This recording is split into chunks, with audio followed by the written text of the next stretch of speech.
It's really a blessing to be here with you.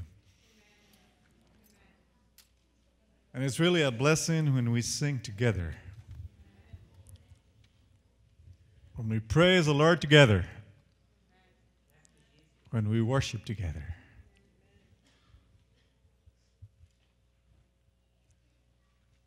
And today,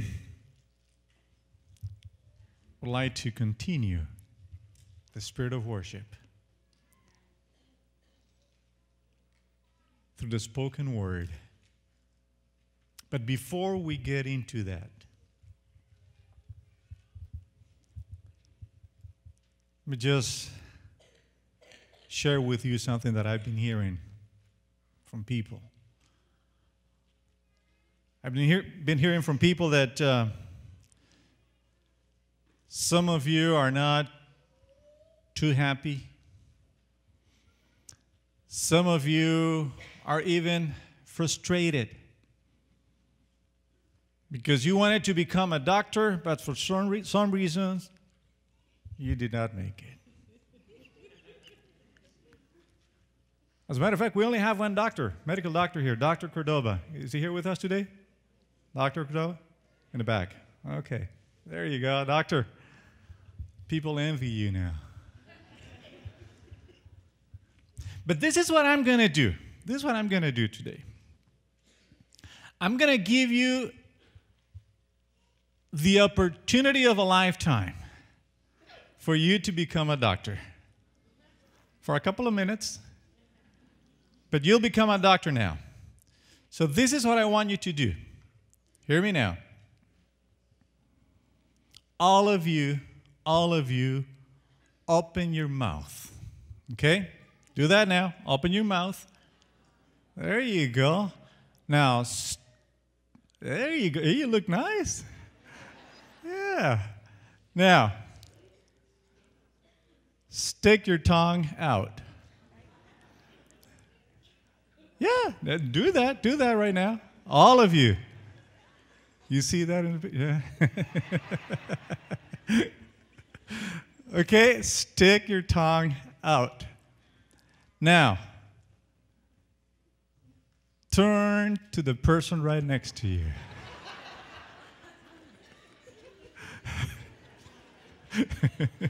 I know it's dangerous, but let's do it. Just for a couple of seconds. Turn to the person right next to you. And I have a question for you. What did you see? Don't answer. Do not answer that question.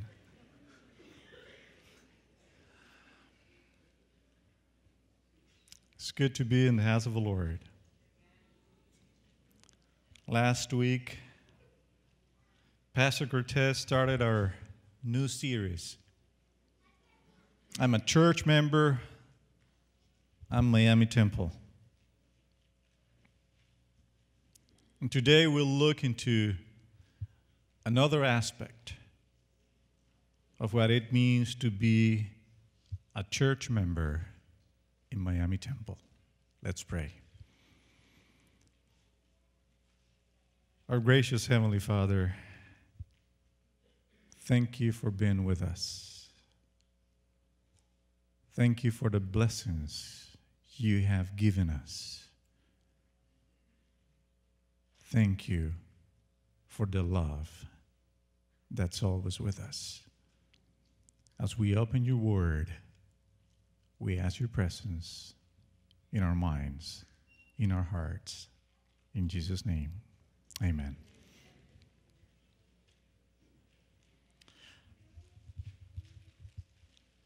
Have you ever been put down by someone you know? Say a friend. Have you? You know, I looked up in the thing put down, and this is the definition. This is what I found.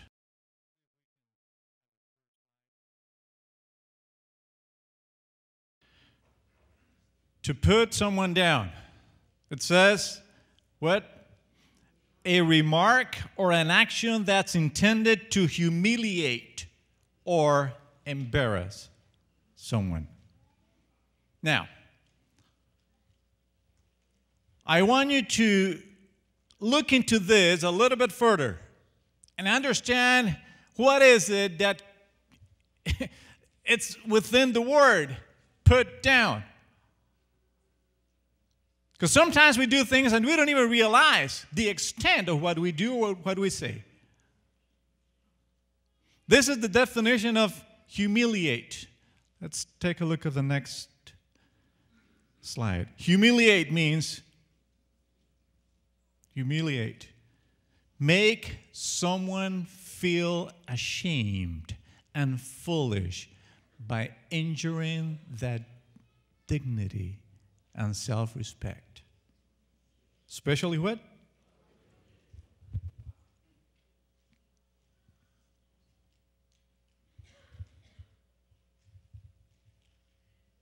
So when you put someone down, you humiliate that person. When you humiliate that person, what happens is that you're making them feel embarrassed, ashamed. Self-respect is gone. They feel worthless.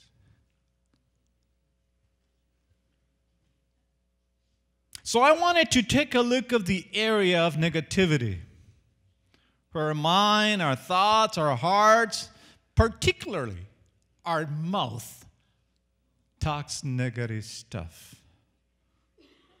And let's just start off with a verse that I found in Ephesians chapter 4, verse 29. And the Bible says, "Do not let any corrupt words come out of your mouth, but only what is helpful for building others up according to their needs, that it may benefit those who listen." So my question is, how much room does it have for a corrupt word? How much room? None. It says, do not let any. In other words, zip your lips to negative talk. So what I see in the Bible is that no corrupt communication should come out of our mouth. It doesn't mean stop talking. No, that's asking too much. But rather speak words that will build people up. Speak words that would edify your brother or sister. Are you listening? Are you listening? Well, let's be honest now. Let's be honest. Hopefully, I'm not talking to you. But I've heard and I've seen many Christians. They come to church. They're blessing and praising God. They sing together. They read the Bible together. They hug each other.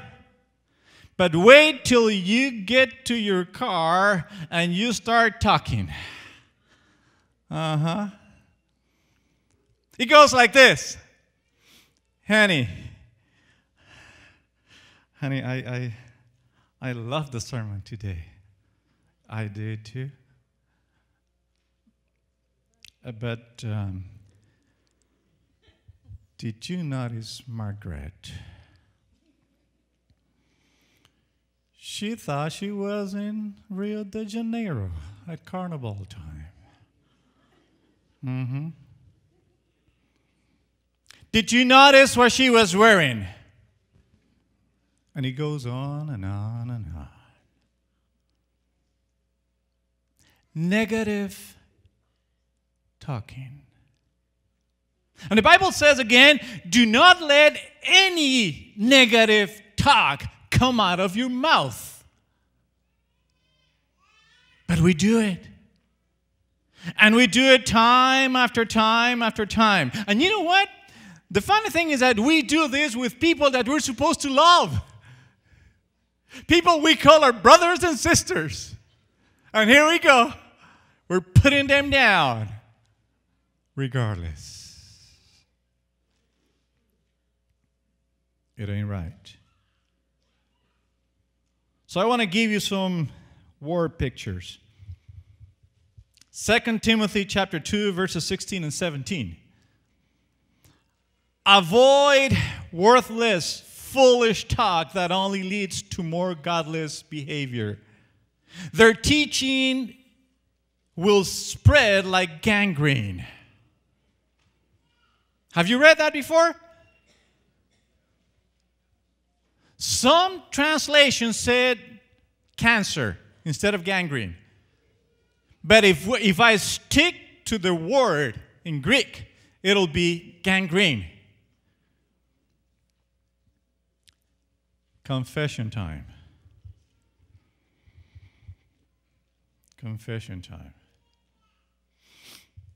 I was going to show you some gangrene pictures today. You see?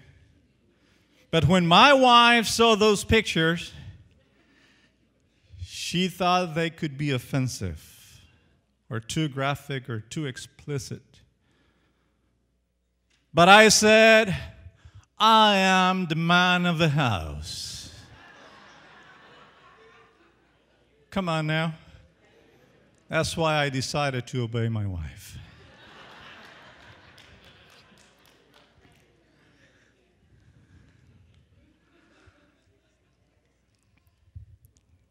Gangrene. Without showing any picture, gangrene is where the flesh has actually died. Not only has it died, it started to turn green and then black, and then it gives a horrible smell off.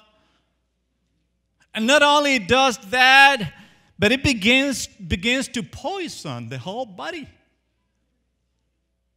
So if a person gets gangrene in them, then what happens is that you have to amputate. There isn't no more remedies. The flesh is actually dead, and it's starting to turn septic. And if you don't deal with it, it begins to poison the whole body. You can't have gangrene in just one bit,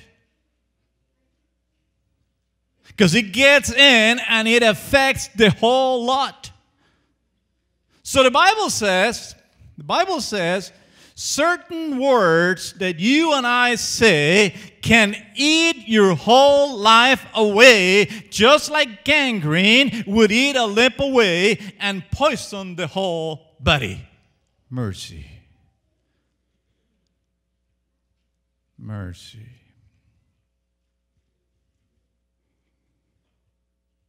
You know, reading and studying the topic for today, by the way, by Wednesday, I almost decided that this wasn't going to be the topic. Wednesday morning, I was reading my lesson, and I don't know why I decided to take a look at the lessons coming for the following weeks, and I realized that one of the topics for November, I believe the second week of November, it's talking about the tongue. And it's talking about putting people down. And I said, oh boy, I'm going to have to change my topic. So I called Pastor Cortez and I said, you know what? I'm going to have to start over again. Pastor Cortez said something like this. Listen, you don't have to do that. If God's put that in your mind, that's God's message.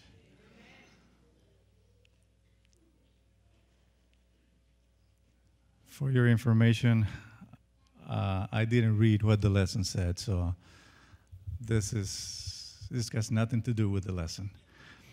But let's go back to the words that we use. I found that a put-down word is a word releasing the spirit of murder and the spirit of death in someone. Because you don't feel alive and built up and lifted up. You actually, when you've been put down, you actually feel that you've been hit by something. Let me ask you, have you noticed, you get around some people and after you've been with them for a little while and after you've talked to them for a little while, you're down? Why?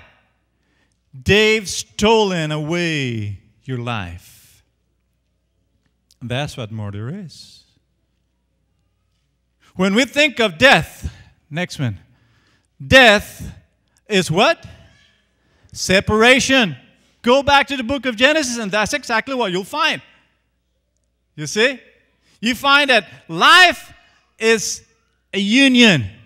God put together body and breath of life. And we became alive, a soul. But then death is what? The separation of those two things.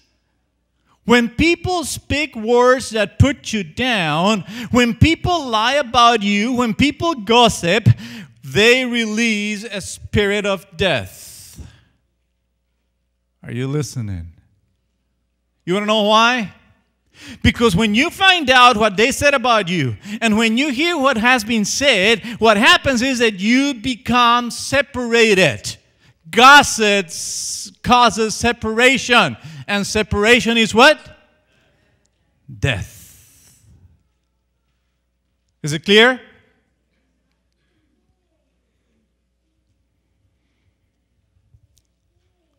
One of the words for Satan in the Bible is the word slanderer. Let me tell you this. Anytime you're running someone down, you have taken the devil's side. You cannot gossip or slander against someone, especially your brother or your sister, without hurting yourself. You cannot because you are malfunctioning. You're functioning against your purpose. God raised you up by something different. He wants you to become a blessing to people. He wants you that your words, your faith, your belief, and your actions will be to His honor and glory. Nothing else.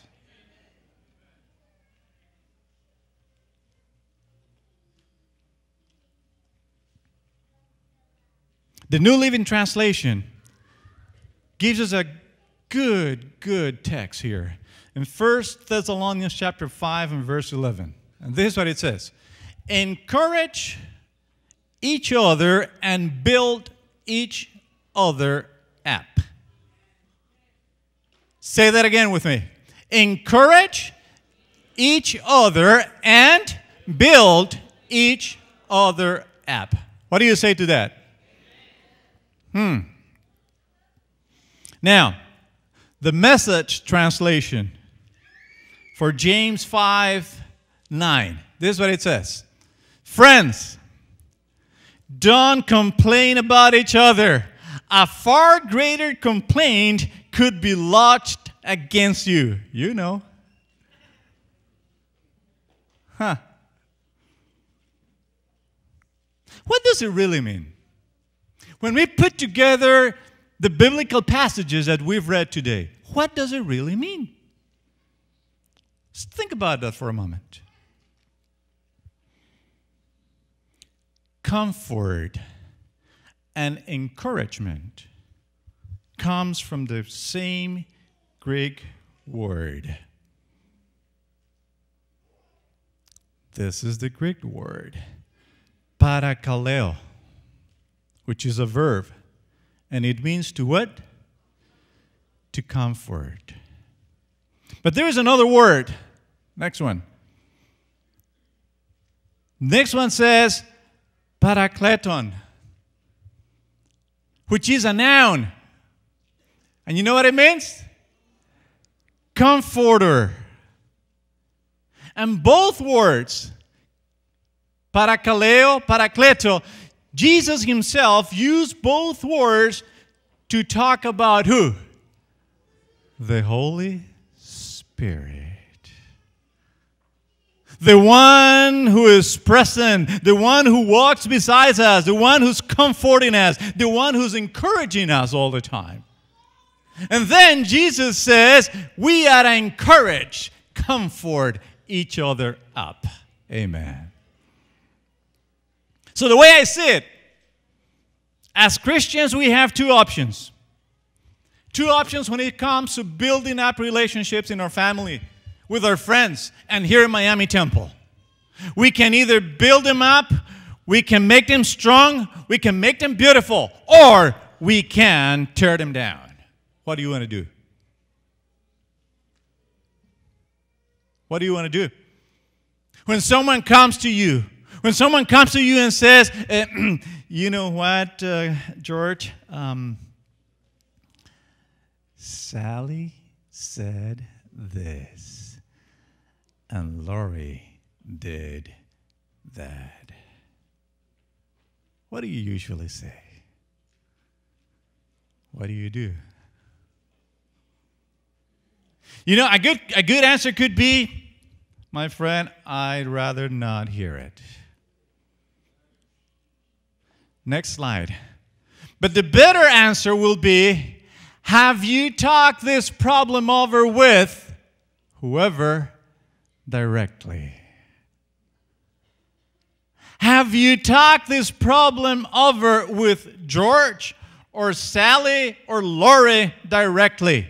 Because the person who was hurt or affected should go to the person involved with gentleness and patience and talk to them directly.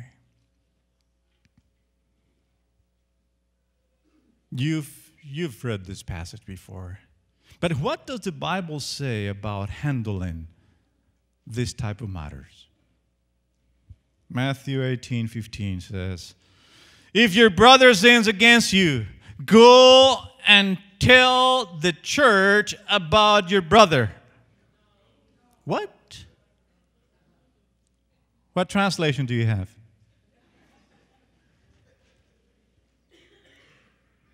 I thought, okay, if your brother sins against you, go with the pastor and talk to this person. Not even? Huh. So it should say something like this. If your brother sins against you, go and tell him his fault between you and him alone. And if he hears you, you have gained a brother. Amen.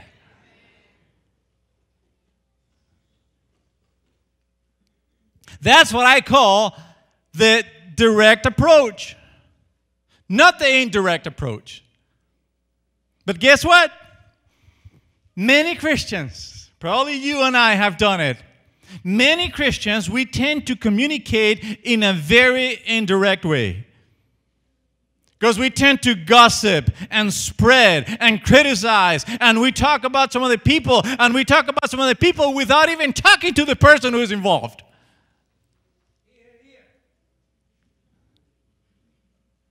But the direct approach is really what works best. Because Matthew 18 tells us to go to the person involved, him or herself. What does it mean? My brothers and sisters, what it means is that you don't talk about anybody else unless you've talked to this person. It means that you don't spread stories around. It means that you don't talk to members of the church. It means that you don't go to the pastor. It means that you don't talk to anybody else, but you go and talk to this person. Well, let me take it back. Probably many people have not noticed, but yeah, even before you go and talk to this person, there is one person you could probably talk to first. You got to talk to God.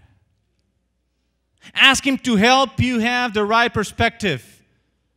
And when you talk to God, maybe, before you go and talk to this person, maybe God will show you a passage in the Bible in Matthew 7 where it says, and why do you look at the speck in your brother's eye, but do not consider the plank in your own eye? Oh, brother.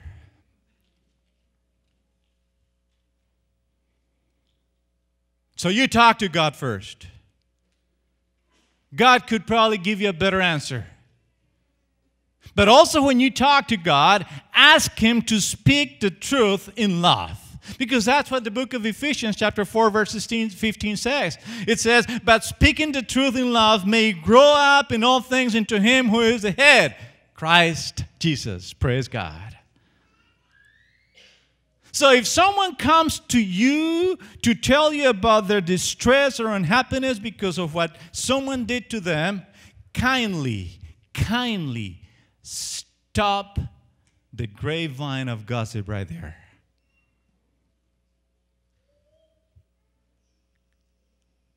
Refuse to hear it. Refuse to hear it. Because if you listen to this person, it will poison your attitude, and you become grumbling and critical of that person as well. And if we pass it on, we just spread poison in the church.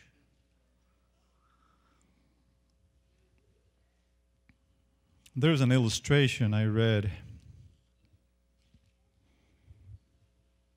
As a matter of fact, it's in Science of the Times, April 2005. And it talks about a mother and a son. Her name, Kim. Her 6-year-old. And the illustration goes like this.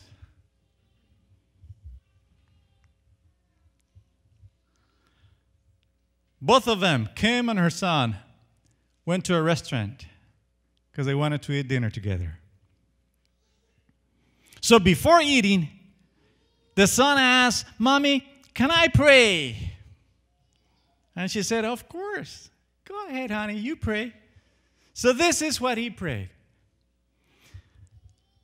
Dear God, you're good. God, you're great. Thank you for the food, and I would even thank you more if Mom gets us ice cream for dessert. Amen. Along with the laughter from the other customers nearby, Kim heard a woman's remark. And this is what the lady said. That's exactly what's wrong with this country. Kids don't even know how to pray. Asking God for ice cream. How ridiculous. Hearing this, her son burst into tears and asked, Did I do it wrong, Mommy? Is God mad at me?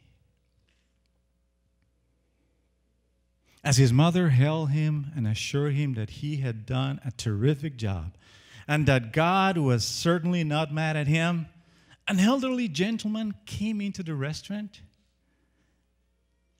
sat with them at the same table. He winked at the boy and said, I happen to know that God thought that was a great prayer. Really? The boy asked. Cross my heart, the man replied. Then the man whispered something in his ear, and he said, Too bad she never asked God for ice cream. A little ice cream is good for the soul sometimes. Of course, Kim ordered ice cream for her son at the end of the meal. But what happened next is what came as a complete surprise. Kim explained, and these are her words. My son stared at his ice cream for a moment and then did something I will remember for the rest of my life. He picked up the ice cream and without a word, he walked over and placed it in front of the woman. With a big smile, he told her, Here, this is for you, lady. Ice cream is good for the soul sometimes, and my soul is good already.